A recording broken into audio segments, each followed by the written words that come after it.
ট্রাম্পের উপস্থিতি ভিন্ন মাত্রা যোগ করেছে এবারের ৪৭তম আসিয়ান সম্মেলনে।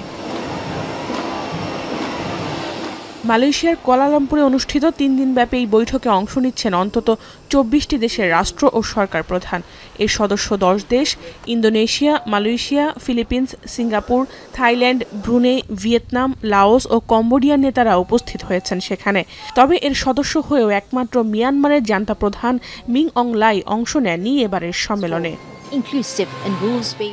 সদস্য দেশের প্রতিনিধি ছাড়াও এবারের সম্মেলনে কানাডার প্রধানমন্ত্রী মার্ক কার্নি, অস্ট্রেলিয়ার প্রধানমন্ত্রী অ্যান্টনি আলবানিজ, নিউজিল্যান্ডের প্রধানমন্ত্রী ক্রিস্টোফার, জাপানের নতুন প্রধানমন্ত্রী সানাই তাকাইচি উপস্থিত থাকবেন রাশিয়ার ডেপুটি প্রধানমন্ত্রী, চীনা প্রধানমন্ত্রী ও দক্ষিণ কোরিয়ার প্রেসিডেন্টও। ভারতের প্রধানমন্ত্রী নরেন্দ্র মোদী সরাসরি উপস্থিত না থাকলেও ভার্চুয়ালি এই সম্মেলনে যোগ দেওয়ার কথা রয়েছে তার। এছাড়াও বিশ্বব্যাংক, IMF ও ILOর অনেক নেতা অংশ নেবেন এবারের আসিয়ান সামিটে।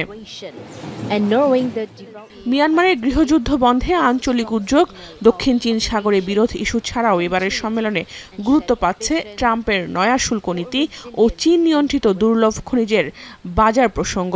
আলোচনা হতে পারে ইউক্রেন ও গাজা যুদ্ধ নিয়েও। যদিও সবার চোখ ট্রাম্পের সঙ্গে চীনা প্রেসিডেন্ট শি জিনপিং এর বৈঠকের দিকে।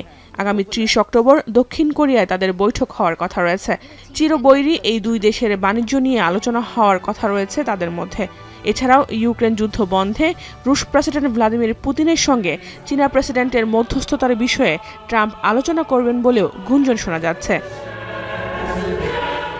জাহানারা ভুঁইয়া, এখন বিশ্ব।